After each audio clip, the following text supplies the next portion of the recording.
जय हिंद दोस्तों। आज मैं आपको जीएस के बारे में बताने जा रहा हूँ कि हमें आईएमसीटी में जीएस को क्रैक कैसे करना है। GS as a vast subject और इससे नंबर ऑफ क्वेश्चंस भी बहुत ज़्यादा आपको वेग देखने को मिलते हैं। तो इसके बारे में हम थोड़ी सी चर्चा करेंगे। पहली बात, आईएमसीटी में इसका एक स्मॉल पोर्शन है, 20 क्वेश्चन आते हैं। उन 20 क्वेश्चंस में हमें किन किन चैप्टर्स को, किन किन टॉपिक्स को हमें टारगेट करना है, इस चीज़ पर आपका फोकस होना चाहिए। और एग्ज़ाम को क्रैक करने के लिए हमें ये पहले पता होना चाहिए कि कौन से टॉपिक्स, कौन से चैप्टर्स उसके लिए इंपॉर्टेंट है। एज ए जीके अगर मैं वास्ट सब्जेक्ट की बात करूँ, उसमें हिस्ट्री हो गई, पॉलिटिकल साइंस हो गई, इकोनॉमिक्स हो गई, ज्योग्राफी हो गई, बहुत सारी एक जनरल स्टडीज़ की लिस्ट आती है। लेकिन फॉर आईएमसीटी आपको पता होना चाहिए कि इसमें geography is the most important subject.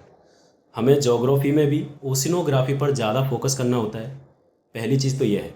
दूसरी चीज़, हमें अर्थ से रिलेटेड क्या क्या चीज़ें पढ़नी हैं, अर्थ के रिगार्डिंग एटमॉस्फेयर हो गया, और एटमॉस्फेयर के अलावा कौन कौन सी चीज़ें हमें टेम्परेचर प्रेशर वाले चैप्टर में पढ़नी है। बहुत सारे आपको चैप्टर्स मिलेंगे, लेकिन हमें एक सेलेक्टिव चीज़ों को ही पढ़ना है, ताकि जो 20 क्वेश्चंस का जो हमारा पेपर आता है एमसीटी, वहाँ पर कहीं ऐसा ना हो कि हम इनपुट बहुत ज़्यादा दे रहे हैं लेकिन उसका आउटपुट निकल ही नहीं रहा है।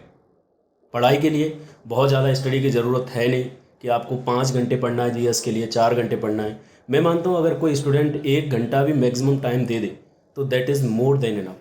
और ये सारी चीज़ें पॉसिबल कहाँ से हो पाएंगी? तो इसके लिए हमने आईएमसीटी क्रैक आईएमसीटी करके बुक निकाली हुई है।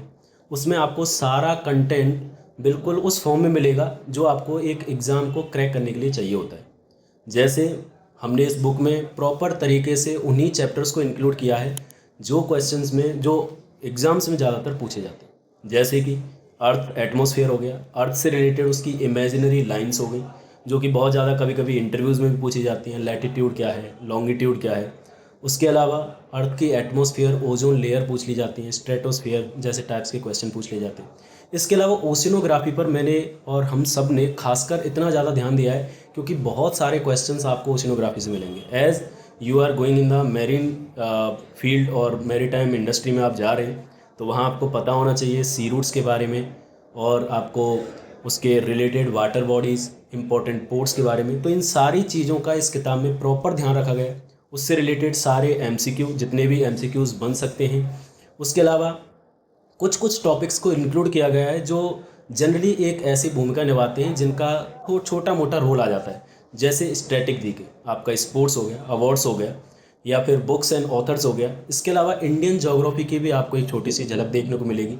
इंडियन पॉलिटी के नाम पर कुछ छोटा मोटा गवर्नेंस का पार्ट भी दिया गया है। तो मुझे लगता है कि अगर आपको आईएमसीटी क्रैक करना है, इससे बढ़िया कोई भी आपको चीज़ नहीं हो सकती है। यानी कि अगर आप इस बुक से प्रॉपरली स्टडी करते हैं, मुश्किल से ये बुक 2 महीना लेगी आपका। इस बुक के ज़रिए आप प्रॉपरली एग्ज़ाम को क्रैक कर सकते हो। That is my suggestion to.